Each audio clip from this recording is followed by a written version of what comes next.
Hello students সকলকে স্বাগতম আন এটা নতুন ভিডিও লৈ আজি ইংলিশ গ্রামার ক্লাসৰ 3 নম্বৰ ক্লাস এইটো নিশ্চয় তোমালোকে দেখা পাইছা ক্লাস 1 আৰু ক্লাস 2 এই সিৰিজটোত আমি আলোচনা কৰিম মেট্ৰিক ফাইনাল পৰীক্ষাত ইংলিশ গ্ৰামাৰ কমনৰ টাৰ্গেট কৰি টেন্সৰ ক্লাস হৈ আছে এতিয়া আগতে দুটা ক্লাস হৈছে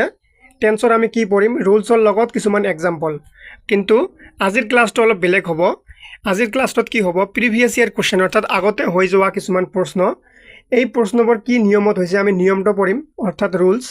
ৰুলছ পঢ়িম আৰু প্ৰশ্নবোৰ সলভ কৰিম এনেকৈ কৰিলে কি হ'ব তোমালোকৰ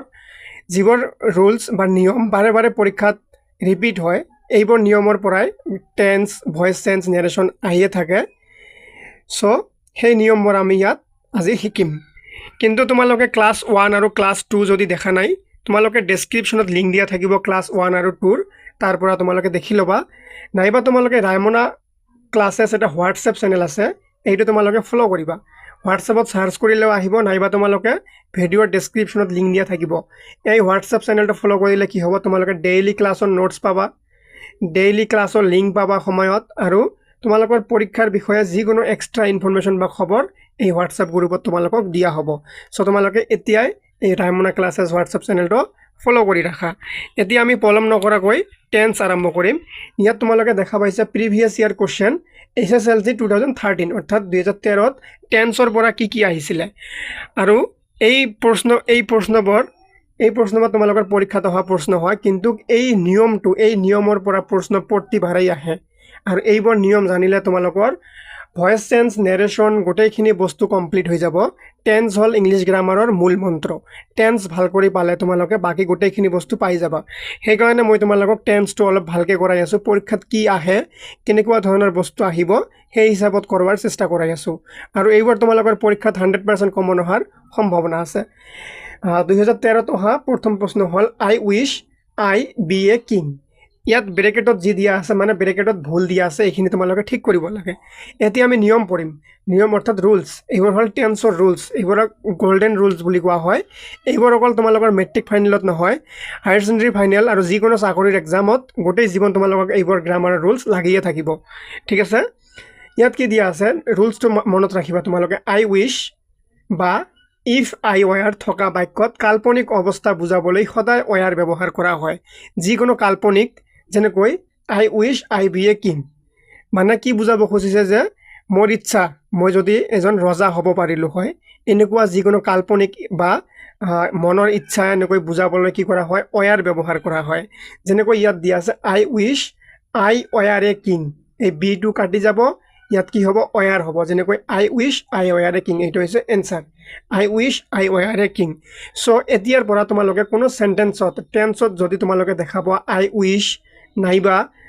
ইফ আই ওয়ার এই দুটা বস্তু দিয়া থাকে তেনেহলে কি হ'ব ওয়ার ব্যৱহাৰ হ'ব যেনেকৈ I wish I were a king ঠিক আছে এই ৰুলছটোত প্ৰত্যেকবাৰে প্ৰশ্ন অহা দেখা যায় যিকোনো ফালে নহয় নেৰেশন হওক ভয়েস চেঞ্জ হওক যিকোনো কোনোবা ঠাইত লাগে এনেকুৱা ধৰণৰ ৰুলছবোৰ আহিয়ে থাকে পৰীক্ষাত তাৰ পিছত 2013 ত আৰু এটা প্ৰশ্ন আহিছিল টেন্সৰ পৰা যে দা বয় স্লিপ ডন্ট ডিস্টাৰ্ব হিম ইয়াত স্লিপটো ব্ৰেকেটত দিয়া আছে অৰ্থাৎ ইয়াত ভুল আছে এইখিনি ঠিক কৰিব লাগে ৰুলছটো কি বৰ্তমান সময়ত চলি থকা কামৰ বাবে কি ব্যৱহাৰ কৰা হয় প্ৰেজেন্ট কন্টিনিউয়াস টেন্স ব্যৱহাৰ কৰা হয় এই ৰুলছবোৰ তোমালোকে ৰুলছবোৰ এখন বহি লবা বহি লৈ আগৰ দুটা ক্লাছত আমাৰ 20টা গ্ৰামাৰৰ ৰুলছ আলোচনা কৰা হৈছে আৰু আজি 6ৰ পৰা 7টা গ্ৰামাৰৰ ৰুলছ আলোচনা কৰা হ'ব এইবোৰ ৰুলছ তোমালোকে লিখি ৰাখিবা দুবাৰ এবাৰ কৈ ৰিভিজন কৰিবা তাৰ পিছত চাবা তোমালোকে যিকোনো টেন্স তোমালোকে সলভ কৰিব পাৰিবা ঠিক আছে ইয়াত কি কৈছে যে বৰ্তমান সময়ত চলি থকা কামৰ বাবে কি ব্যৱহাৰ কৰা হয় প্ৰেজেন্ট কন্টিনিউয়াস টেন্স মানে বৰ্তমান চলি আছে যেনেকৈ এতিয়া ক্লাছটো চলি আছে ক্লাছটো কি প্ৰেজেন্ট কন্টিনিউয়াস টেন্সত চলি আছে কিন্তু প্ৰেজেন্ট কন্টিনিউয়াস টেন্সৰ ফৰ্মুলা জানিব লাগিব তোমালোকৰ যেনেকৈ সাবজেক্ট প্লাস এম নাইবা ইজ নাইবা আৰ তাৰ পাছত কি হ'ব ভাৰ্বৰ লগত আইএনজি হ'ব তাৰ পাছত হ'ব কি অবজেক্ট এতিয়া কি আছে সাবজেক্ট হল দা বয়ৰ লগত কি হ'ব এম ইজ না আৰ হ'ব দা বয়ৰ লগত ইজ হ'ব দা বয় ইজ তাৰ পিছত ভাৰ্ব হৈছে স্লিপৰ লগত কি হ'ব আইএনজি যোগ হ'ব the boy is sleeping don't disturb him তাৰ মানে ল'ৰাটো শুই আছে তাক অসুবিধা নিদিবা বা ডিস্টাৰ্ব নকৰিবা ঠিক আছে এনেকৈ যিকোনো বৰ্তমান সময়ত চলি থকা বুজালে কি হয় প্ৰেজেন্ট কন্টিনিউয়াস টেন্স হয় প্ৰেজেন্ট কন্টিনিউয়াস টেন্সৰ ফৰ্মুলা লিখি দিয়া আছে তোমালোকৰ ফৰ্মুলাবোৰ লগতে ৰিভিজন হৈ যাব এতিয়া 2014 চনত কাৰেক্ট টেন্সৰ পৰা কি আহিছিল যেনেকৈ এক নম্বৰত she a book when I saw her ইয়াত ব্ৰেকেটত পিছত দিয়া আছে ৰিড বুলি এই ৰিডটো কত বহিব কেনেকৈ বহিব এই সেন্টেন্সটো কাৰেক্ট কৰিব লাগে ইয়াত এটা ৰুলছ আছে যে হোয়েনৰ পাছত পাষ্ট ইনডিফিনিট আৰু আগত পাষ্ট কন্টিনিউয়াস হোয়েনৰ পাছত কি পাষ্ট ইনডিফিনিট অল ইয়াত আছে ইয়াত হোয়েন আছে না হোয়েনৰ পাছফালে কি হ'ব পাষ্ট ইনডিফিনিট ইয়াত অলৰেডি শুদ্ধ আছে I saw her সিৰ second form হৈছে কি সিৰ পাষ্ট ফৰ্ম হৈছে স সাবজেক্ট প্লাস ভাৰ্বৰ সেকেন্ড ফৰ্ম প্লাস অবজেক্ট এইটো হল কি পাষ্ট ইনডিফিনিটৰ ফৰ্মুলা সো হোয়েনৰ পিছত পাষ্ট ইনডিফিনিট ঠিকই আছে সো এতিয়া আৰু পাষ্ট কন্টিনিউয়াস হোয়েনৰ আগত পাষ্ট কন্টিনিউয়াস হলে এইটো ঠিক কৰিব লাগিব পাষ্ট কন্টিনিউয়াসত যেহেতু নাই পাষ্ট কন্টিনিউয়াসৰ ফৰ্মুলাটো মই তোমালোকক লিখি দিছো যেনেকৈ সাবজেক্টৰ লগত ওয়াজ নাইবা ওয়াৰ হয় তাৰ পিছত ভাৰ্ব হয় ভাৰ্বৰ লগত আইএনজি যোগ হয় তাৰ পিছত কি হয় অবজেক্ট হয় এতিয়া সাবজেক্ট কি আছে শিৰ লগত কি হ'ব ইজ she is তাৰ পিছত ইয়াত কি আছে ভাৰ্বৰ লগত কি হ'ব আইএনজি ভাৰ্ব হল এইটো ৰিড ৰিডৰ লগত কি হ'ব I N G reading she was reading a book pass হৈ গল মনত ৰাখিবা যেতিয়া হোয়েন থাকিব হোয়েনৰ পিছত কি থাকিব পাষ্ট ইনডিফিনিট টেন্স হ'ব আৰু হোয়েনৰ আগত পাষ্ট কন্টিনিউয়াস টেন্স হ'ব এনেকৈ যদি এটা নিয়ম তোমালোকে মনত ৰাখা ইংলিশ গ্ৰামাৰ তোমালোকৰ কাৰণে একেবাৰে পানীৰ নিচিনা ইজি হৈ যাব যদি এই গ্ৰামাৰ ৰুলছবোৰ তোমালোকে বুজি পাই আছা নিশ্চয় কমেন্ট কৰি কিবা নহয় কিবা এটা জনাবা তেন্তে মোক ভাল লাগিব তোমালোকৰ কাৰণে গোটেই বছৰৰ প্ৰশ্ন কাকতখিনি সলভ কৰি অনা হয় খুবেই হাৰ্ড ওয়াৰ্ক লাগে সো তোমালোকে কমেন্ট কৰি জনাবা ক্লাছবোৰ বুজি পোৱা নে নাই যদি নপোৱা বেলেগকৈ বুজাই দিয়াৰ চেষ্টা কৰা হ'ব এতিয়া নেক্সট দিয়া আছে 2014 চনত আৰু এটা প্ৰশ্ন আহিছিল যে she dash a teacher since 2002 ইয়াত বি দিয়া আছে অৰ্থাৎ বি টো কাৰেক্ট কৰিব লাগে ইয়াত বিৰ লগত কি হ'ব কাৰেক্ট কৰিব লাগিব ইয়াত এটা ৰুলছ আছে ৰুলছটো তোমালোকে মনত ৰাখিবা খুবেই ইম্পৰ্টেন্ট ৰুলছ হয় এটো লাগিয়ে থাকিব তোমালোকৰ ভয়েস চেঞ্জ নেৰেশন আৰু যিমানখিনি গ্ৰামাৰ আছে এইটো নিয়ম আহিবই তোমালোকৰ পৰীক্ষাত এই নিয়মটো ইমান ইম্পৰ্টেন্ট নিয়ম হয় তোমালোকে 3 ষ্টাৰ দি মাৰ্ক কৰি থবা এই নিয়মটো লিখি ঠিক আছে কি কৈছে যে প্ৰেজেন্ট পারফেক্ট টেন্স সিন্স বা ফর থাকিলে কোনো সেন্টেন্সত যদি সিন্স বা ফর থাকে কি হয় প্ৰেজেন্ট পাৰফেক্ট টেন্স ব্যৱহাৰ হয় সিন্স ফৰ থাকিলে কি হয় প্ৰেজেন্ট পাৰফেক্ট টেন্স একেবাৰে সহজকৈ লিখি ৰাখিবা সিন্স বা ফৰ থাকিলে প্ৰেজেন্ট পাৰফেক্ট টেন্স ব্যৱহাৰ হয় এতিয়া প্ৰেজেন্ট পাৰফেক্ট টেন্সৰ সূত্ৰটো কি প্ৰেজেন্ট পাৰফেক্ট টেন্সৰ সূত্ৰটো হল সাবজেক্টৰ লগত হ্যাভ নাইবা হ্যাজ হ'ব তাৰ পিছত ভাৰ্বৰ থাৰ্ড ফৰ্ম তাৰ পিছত অবজেক্ট ঠিক আছে এতিয়া সাবজেক্টৰ লগত কি হ্যাভ নাইবা হ্যাজ শিৰ লগত কি হ'ব শিৰ লগত হ্যাজ হয় she has been a teacher since 2002 so ইয়াত কি হ'ব she has been অকল ইয়াত কি হ'ব she has been a teacher since 2022 beet ঠাইত কি হ'ব has been ঠিক আছে এটা ভুল কৈ দিছে আমি শুদ্ধ কৰিলো যে she has been a teacher since 2002 ঠিক আছে মনত ৰাখিবা সিন্স আৰু ফৰ থাকিলে প্ৰেজেন্ট পাৰফেক্ট টেন্স ব্যৱহাৰ হয় এতিয়া 2015 চনত কি আহিছিল 2015 চনত আহিছিল the bell rang after we finish our work ঠিক আছে কি কৈছে ঘণ্টিটো বাজিলে আমি কাম কৰাৰ পিছত the bell rang after we finish the work মানে আমাৰ কামখিনি শেষ হোৱাৰ পিছত ঘণ্টিটো বাজিলে ইয়াত কি হৈছে দুটা কাম হৈছে এতিয়া ৰুলছ কি আছে ৰুলছত আছে যে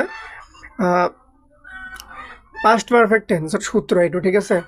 আফটাৰৰ পাছত past perfect আৰু আগত past indefinite আফটাৰ ইয়াত দিয়া আছে নহয় ইয়াত আফটাৰ দিয়া আছে আফটাৰৰ পিছত কি হ'ব past perfect হ'ব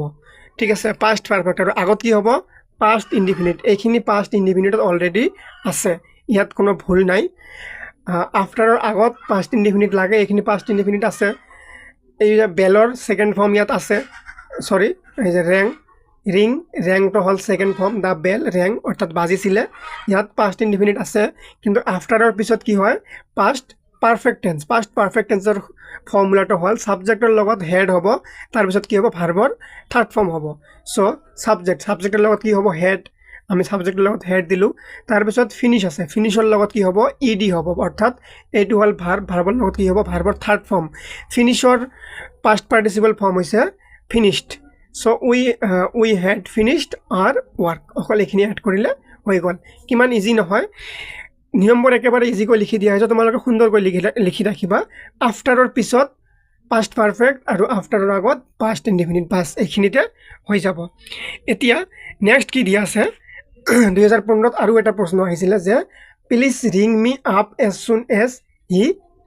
কাম, এই ব্ৰেকেটটো ঠিক কৰিব লাগিব। এতিয়া ৰুলছ কি কয়, ৰুলছ কয় যে এজ চুন এজ যুক্ত বাক্যৰ প্ৰধান অংশ ফিউচাৰ হ'লে এই অংশটো প্ৰেজেণ্ট ইনডিফিনিট টেন্স হয়। মানে এজ চুন এজ থাকিলে কোনো বাক্যত যদি এজ চুন এজ থাকে আৰু যদি কোনো ভৱিষ্যতৰ কথা যদি কোৱা হয়, সেইটো কি কৰা হয় প্ৰেজেণ্ট ইনডিফিনিট টেন্সত কৰা হয়। ইয়াত কৈছে please ring me up as soon as he come, মানে ইয়াত কৈছে তেওঁ আহিলে যিমান সোনকালে পাৰা মোক মাত দিবা এনেকৈ কৈছিলে। চ' এইটো এটা ফিউচাৰৰ কথা হৈ আছে, কিন্তু ইয়াত এজ চুন এজ আছে। এজ চুন এজ থাকি যদি কিবা ফিউচাৰৰ কথা কোৱা হয় এইটো পাষ্ট ইনডিফিনিট টেন্সত কৰা হয়। পাষ্ট ইনডিফিনিট টেন্সৰ ফৰ্মুলা কি, ছাবজেক্টৰ লগত ভাৰ্বৰ ফাৰ্ষ্ট ফৰ্ম, তাৰপিছত কি এছ বা ইয়েছ বাছ। এতিয়া এইটো হ'ল তোমালোকৰ present indefinite tense, subject plus verb plus object আৰু থাৰ্ড পাৰ্চন ছিংগুলাৰ নাম্বাৰ লগত কি হয় এছ বা ইয়েছ যোগ হয়। এতিয়া আমি কাৰেক্ট কৰিলে কি হ'ব, please ring me up as soon as he comes. He আছে, কামছ আছে, কি কামছটো কিয় কামৰ লগত কিয় ইয়েছ হ'ল, কাৰণ হিটো হ'ল third person singular number. Third person singular number লগত কি হয় এছ বা ইয়েছ যোগ হয়। ঠিক আছে, আজি আমি ক্লাছটো অলপ কমকৈ কৰিলোঁ। আমি ক্লাছ 4ত 4 নম্বৰ ক্লাছত আমি অলপ বেছিকৈ ৰুলছবোৰ আলোচনা কৰিম। আজি তোমালোকে এইটো ভালকৈ প্ৰেক্টিছ কৰিবা আৰু আগত দিয়া 20টা নিয়ম তোমালোকে ভালকৈ ৰিভিজন কৰিবা। আমি কেইদিনমান পিছত তোমালোকৰ এটা এক্সাৰচাইজ চিৰিজ ওলাম, এই ভিডিঅ'ত অকল এক্সাৰচাইজ কৰা হ'ব, ইম্পৰ্টেণ্ট এক্সাম্পল কৰোৱা হ'ব আৰু এইবোৰ পৰীক্ষাত অহাৰ খুবেই চান্স থাকিব। চ' ধন্যবাদ সকলোৱে ভালকৈ পঢ়িবা।